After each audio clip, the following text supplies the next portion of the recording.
어느 여자 성도님이 있었는데 이분은 신앙생활을 잘하는 분이 아니었습니다. 그런데 열심히 하는 것도 아닌데 남편의 권유를 통해서 어떻게 하느냐, 신앙생활을 하게 됐어요.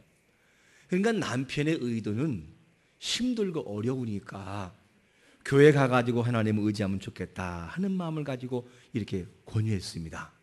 그리고 이분이 신앙생활을 하기 시작하는데 갑자기 상황이 바뀌어버린 거예요. 어떻게 바뀌느냐, 너무 지나칠 정도로 신앙생활을 열심히 하는 거예요. 여러분, 아내들이 지나칠 정도로 열심히 하면 누가 불안해하지요? 남편들이 불안하게 생각을 해요. 그러면서 남편이 걱정이 되는 거예요. 그러면서 하는 말이 당신 빠져도 너무 빠지는 거 아니야? 이러면서 이제는 걱정하는 투로 말을 하는 겁니다. 그러면서 아내에게 요구하는 요구가 뭐냐면 적당껏 적당껏 이런 말을 하는 거예요. 그러면 이 적당껏 믿으라고 하는 말이 뭐냐면 주일 되면 그냥 교회 나가주고 그리고 가끔은 놀러 가기 위해서 주일도 빠지는 그런 아내, 그리고 절기 때가 되면 나가주는 신앙생활 그리고 종교생활, 누구에게 구애받지도 않고 너무 빠지지도 않고 너무 간섭도 안 받는 요 정도의 모습을 원한다. 그러면서 그렇게 적당껏 하라고 요구합니다. 전 여러분에게 묻고 싶은 것이 뭐냐면 여러분 자녀가 공부를 잘했으면 좋겠어요? 적당껏 했으면 좋겠어요? 아니, 여러분 아내가 가정생활을 적당껏 했으면 좋겠어요? 잘했으면 좋겠어요? 잘했으면 좋겠어요? 그러면 하나님 마음이 어떨까? 우리는 하나님 앞에서는 왠지 모르게 적당껏 대충 해도 된다라고 생각을 해요. 하나님, 인간을 창조하신 인격적인 하나님 그분 앞에는 대충 해도 되고 우리 자녀에게는 생명 걸어가는 것이 우리의 신조이기도 합니다. 참 이것은 아버지가 안 기뻐하시는 삶이라고 하는 것을 알 수가 있습니다. 여러분, 하나님 앞에 진짜 복을 받는 사람은 대충 적당껏 하는 사람이 아니라 온전한 마음을 가지고 나가는 자들을 사랑하는 것을 믿으시기를 축원합니다. 사업을 해보신 분들은 알 거예요. 대충 중간 정도 사업을 해서는요 사업 성공 못합니다. 못해요.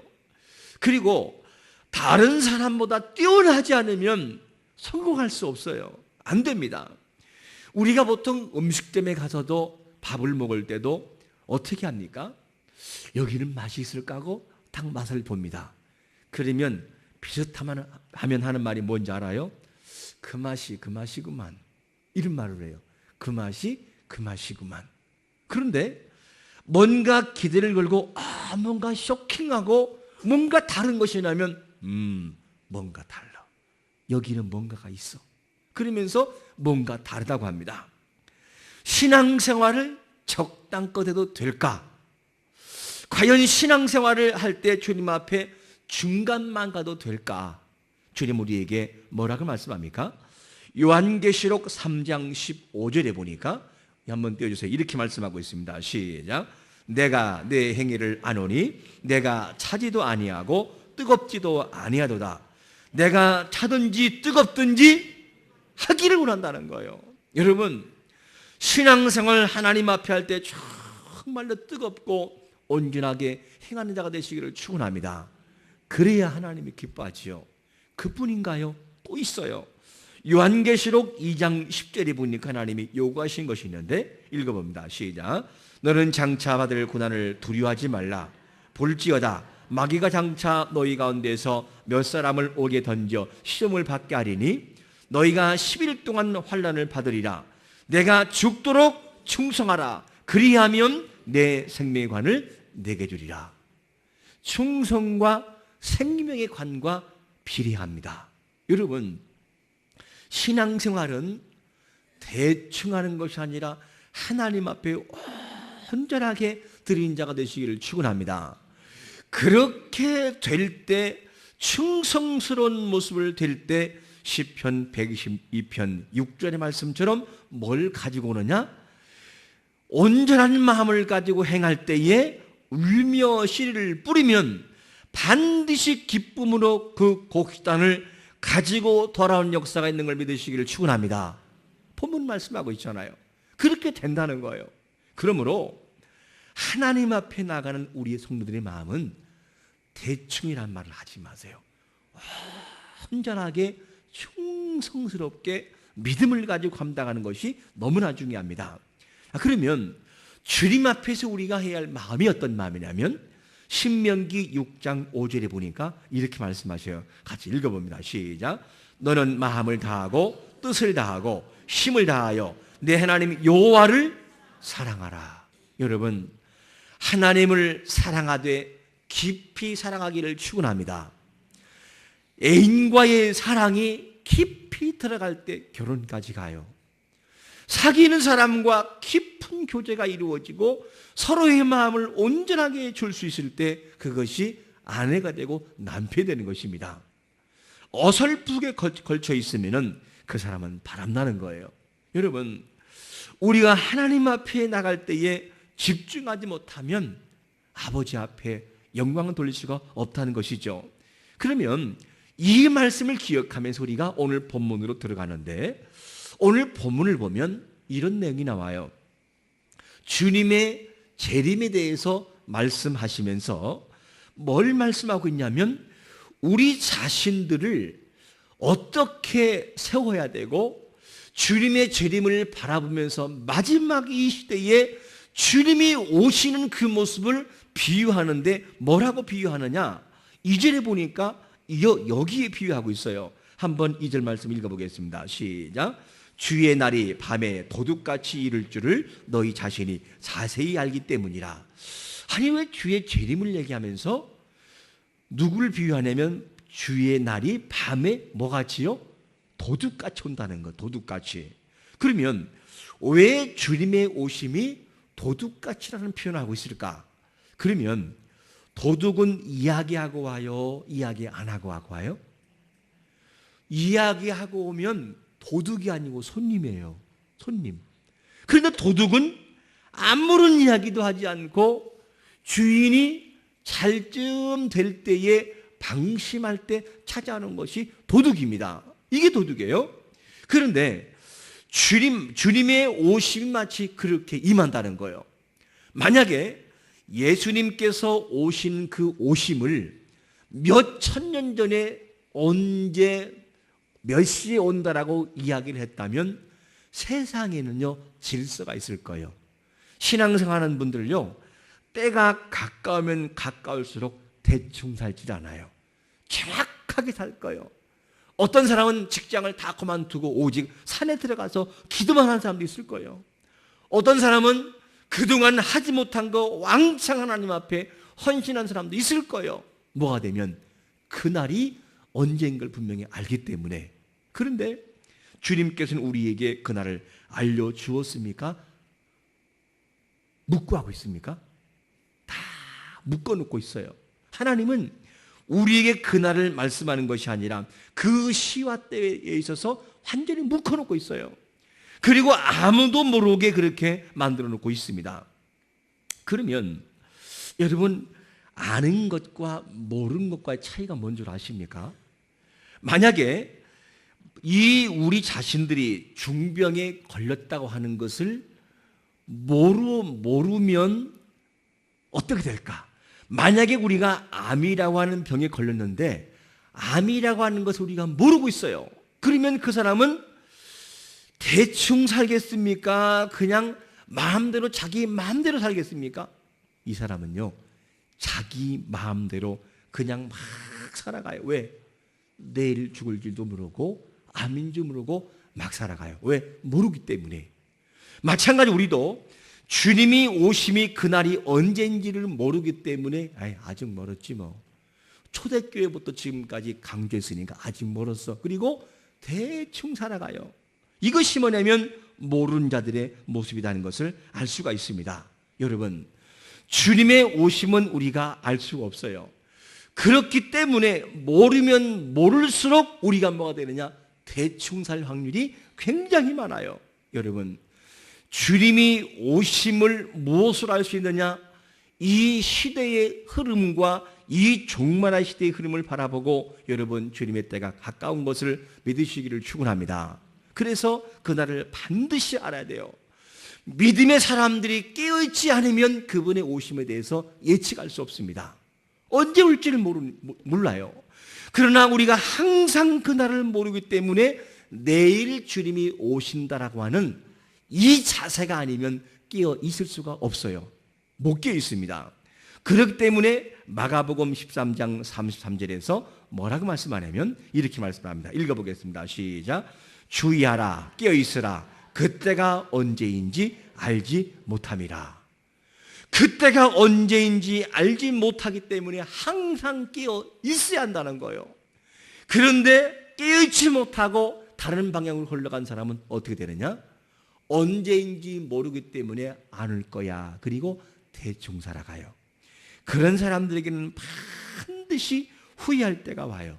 그러면 왜 우리가 깨어 있어야만 되느냐? 그 이유가 있는데 3절에 보니까 오늘 본문 3절 돌아가서 읽어봅니다. 시작. 그들이 평안하다 안전하다 할 그때에 임신한 여자에게 해산의 고통이 이름과 같이 멸망이 갑자기 그들에게 이르니 결코 피하지 못하리라. 여러분, 주님의 오심은 이 시대의 종말 시대에 막 지진이 일어나고 막 이상한 기운이 일어나고 그럴 때만 주님이 오시는 것이 아니라 우리에게는 저 미국과 그리고 일본에는 지진이 막 일어나는데 우리나라는 안 일어나요.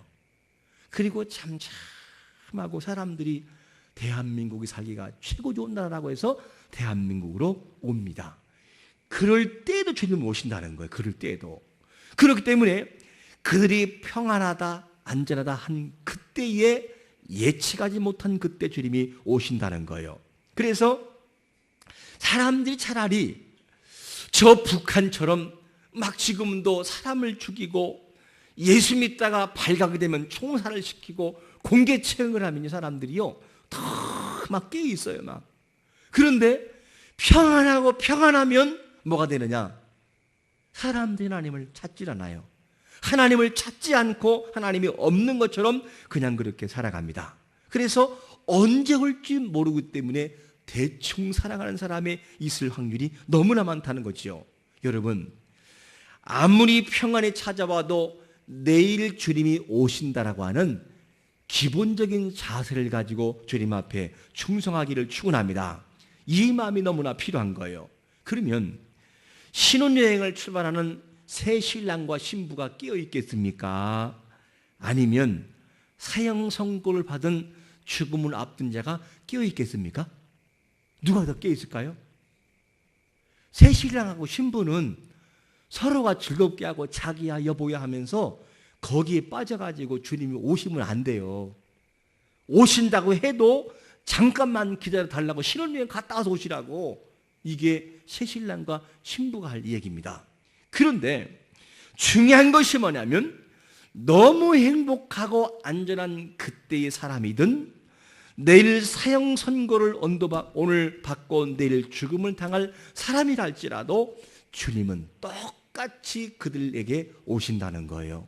여러분, 행복해도 깨어있고 불행해도 깨어있고 고통스러워도 깨어있고 평안해도 깨어있는 자가 되시기를 축원합니다. 그래야 우리가 이 시대를 준비할 수 있는 사람이 될 수 있다는 것이죠.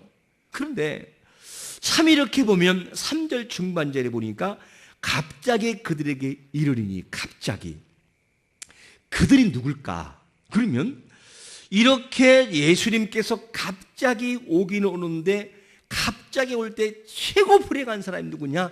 그들이 그들. 그러면 여기서 그들은 누굴까?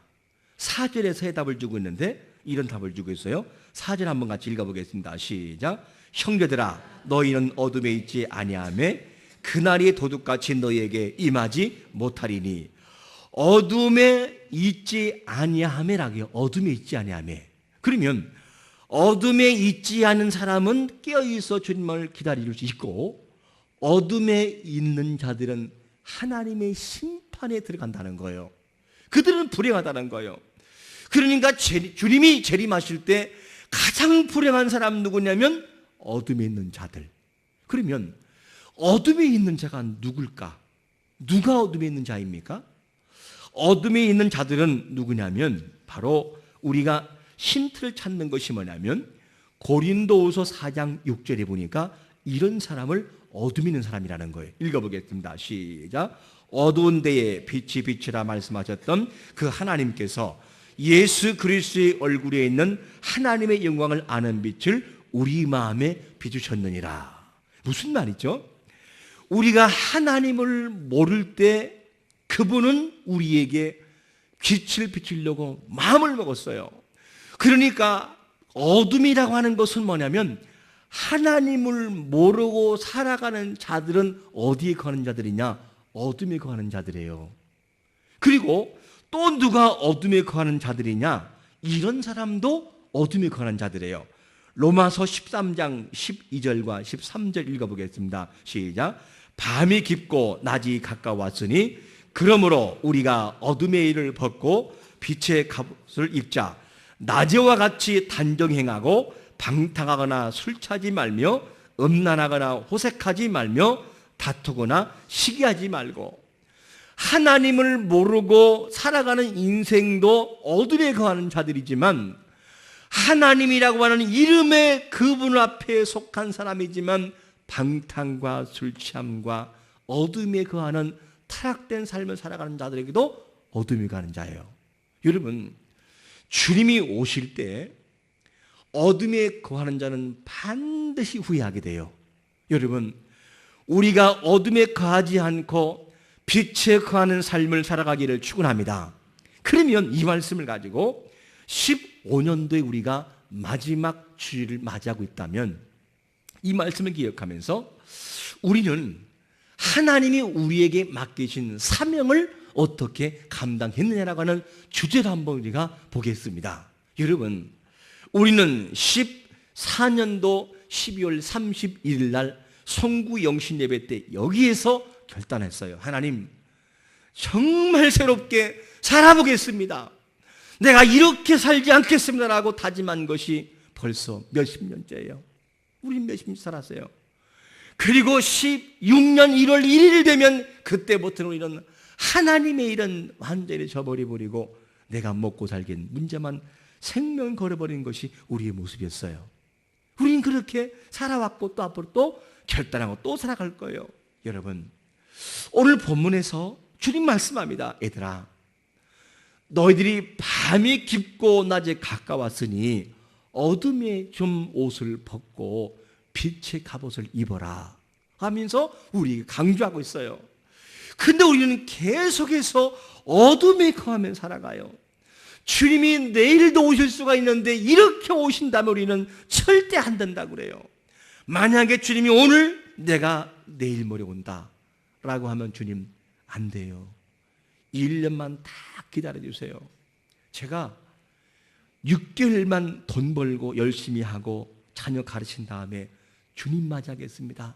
이렇게 말할 거예요. 그런데 주님은 말씀해요.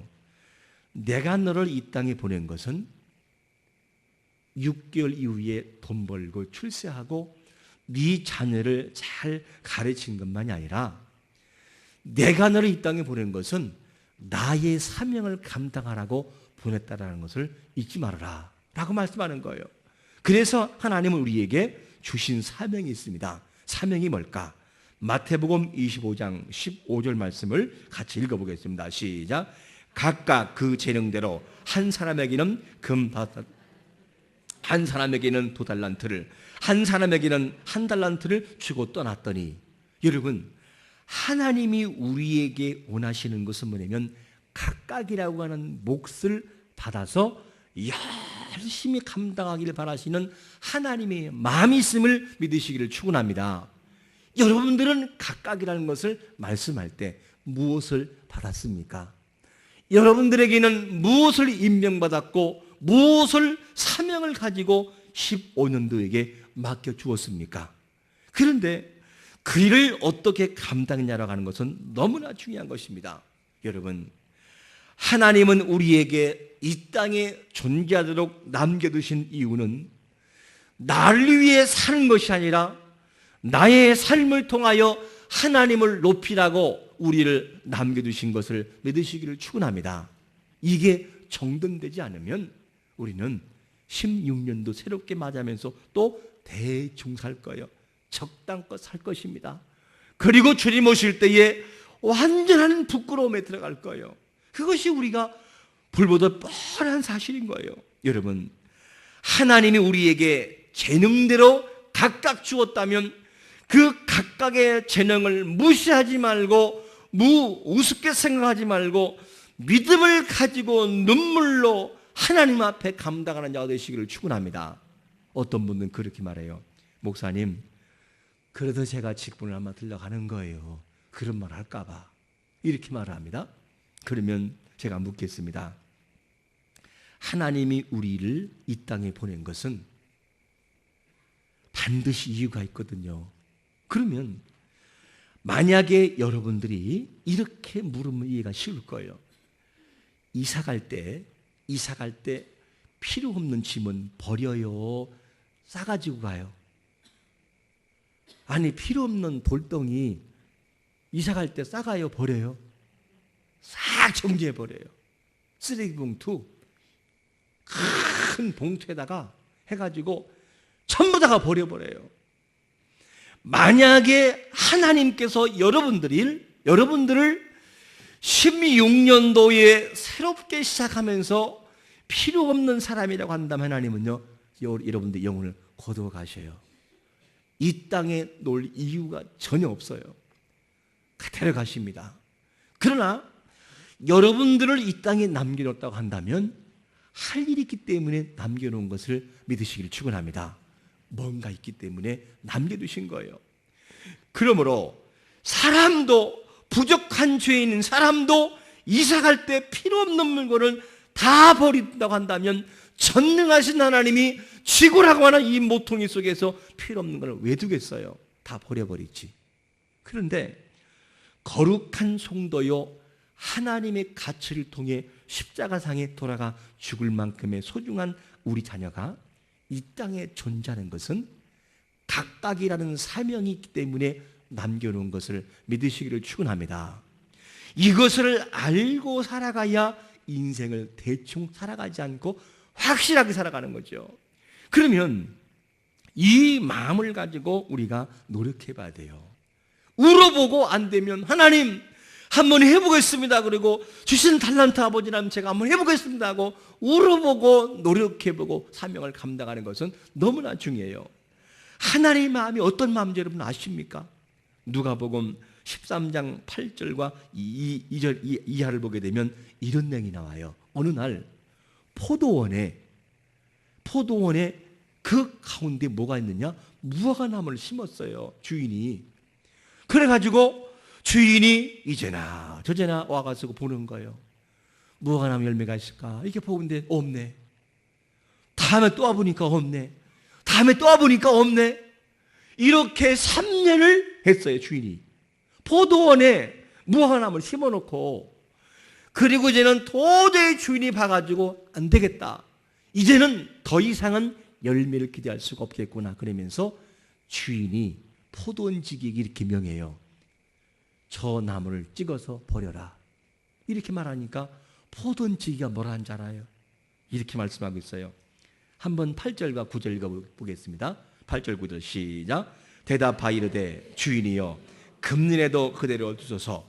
내가 두릅하고 걸음을 줄이니 이후에 만일 열매가 열면 좋거니와 그렇지 않으면 찍어버렸어 하였다 하시니라.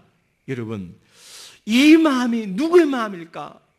오늘도 우리는 살아가는 가운데에 이번 연도도 우리가 14년도를 우리가 마무리하면서 15년도 오늘을 준비하면서 하나님 해보겠습니다.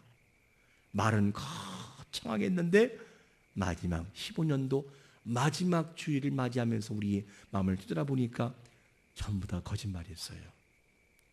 너무나 거짓말이었고 너무나 하나님을 속인 일이었어요. 바쁘다고, 뭐하다고. 여러분, 하나님 앞에 마음만 있으면 가능한 것을 믿으십니까? 마음이 있으면 가능해요. 제가 매일마다 성도들에게 카톡을 하시는 분들에게는 새벽 설교 원고를 다 보내줘요. 제가요. A4 용지 2장 내지 2장 반 정도. 근데 하루는 아침에 보내드렸는데 일찍이 보낼 수가 없었어요. 왜냐? 새벽 6시에 장례 예배를 나가야 하기 때문에. 그래서 장례 예배를 나가는데 6시에 가서 장례를 다 준비하고 이제 화장을 해야 돼요. 화장을 해야 되는데 1시간 동안 기다리면 화장터에 들어간 다음에 그때 앉아가 제가 핸드폰에 카톡을 보내는 거예요. 이미 설교를 딱 복사한 다음에 가져가서 거기서 1시간 동안 보내는 거예요. 그럼 제가 느낀 것이 있어요. 마음만 있으면 된다. 마음이 없으면 아무리 귀한 것도 안 되고 마음이 있으면 할 수 있다. 여러분, 하나님 앞에 우리가 왜 안 되는 줄 아십니까? 마음이 없기 때문이에요. 여러분, 우리가 하나님 앞에 온전한 마음을 가지고 주님 앞에 충성 다하기를 축원합니다. 그래서 포도원 지기가 이 그냥 찍힐 무화과 나무를 바라보면서 한 해만 참아달라고 하는 이 마음처럼 주님께서는 오늘도 우리에게 원하세요. 하나님 아버지는 뭐냐? 더 이상은 안 되겠다. 기회를 주지 말고 찍어버려라 하는데 주님 뭐라고 합니까? 아버지, 한 해만 더 기다려주세요. 한 해만 더 기다려주면 제가 성령으로 감동시켜 저 사람을 변화시키고 저 사람의 마음속에 각각이라고 하는 은혜가 뭔지를 깨닫게 하겠습니다. 하나님, 한 해만 참아주세요 라고 하는 주님의 음성을 듣는 자가 되시기를 축원합니다. 이걸 우리가 들어야 돼요. 그렇지 않으면 어둠에 있는 자처럼 후회할 때가 와요. 후회할 때가 와요. 저는 가장 두려운 것이 뭔지 알아 목회하면서요. 하나님이 저에게 맡겨주신 양무리에게 대충 가르쳐서 나중에 주님이 오실 때에 너 왜 저렇게 엉망을 만들어놨냐, 이 말 들을 거 저는 가장 두려워요. 그게. 그래서 제대로 가르치고 싶고 제대로 알려주고 싶은 것이 저의 마음입니다. 여러분, 오늘도 주님의 이 포도원 지기에 그 무화과 나무를 꺾지 않기 위해서 애타게 기다리시는 하나님의 그 마음을 가지고 16년도를 준비하기를 축원합니다. 이 마음을 가지고 살아가야 돼요. 이것을 여러분 감당하기 위해서는요, 하나님이 우리에게 뭘 요구하고 우리가 어떤 사명을 맡았는지를 알아야 이것을 할 수 있습니다. 하나님이 우리에게 뭘 요구할까? 한번 에베소 1장 5절과 6절 읽겠습니다. 시작. 그 기쁘신 뜻대로 우리를 예정하사 예수 그리스도로 말미암아 자기의 아들들이 되게 하셨으니 이는 그가 사랑하신 자 안에서 우리에게 거저 주시는 바 그의 은혜의 영광을 뭐하게 하려고요? 찬송하게 하려고. 무슨 말입니까? 하나님이 우리 이 땅에 존재하도록 허락하시고 예정하시고 택하신 것은 뭐냐면 그의 은혜를 받은 것을 찬송하라고, 높이라고 그렇게 한다는 거예요. 이 이유가 가장 큰 이유예요. 여러분, 이 사명감을 가지고 하나님의 거룩한 일들을 감당하는 자가 되시기를 축원합니다. 이 마음이 필요한 거예요. 그래서 우리는 이 일들을 감당하기 위해서 오늘 본문 6절 돌아갑니다. 6절 한번 띄워주실까요? 같이 6절 한번 읽겠습니다. 6절 한번 띄워주시기 바랍니다. 본문 안 나옵니까? 예. 6절에 6절요. 자, 우리 한번 오늘 본문 6절 돌아가겠습니다. 시작. 우리는 다른 이들과 같이 자지 말고 오직 깨어 정신을 차릴지라.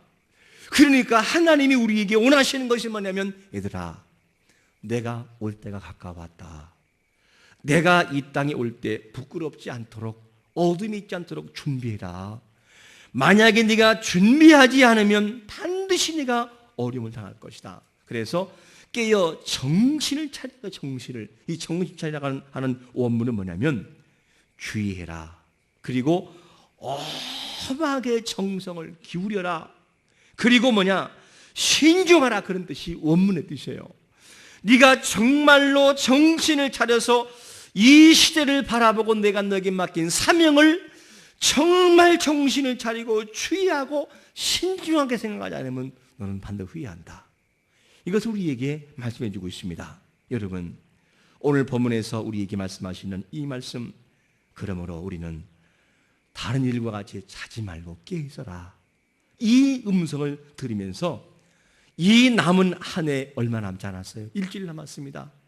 한 해를 정말 우리가 생각하면서 새로운 한 해를 새롭게 다짐할 수 있는 그런 마음을 통해 믿음의 사람임을 증명할 수 있는 삶을 살아가시기를 예수 그리스도의 이름으로 축원합니다. 아멘.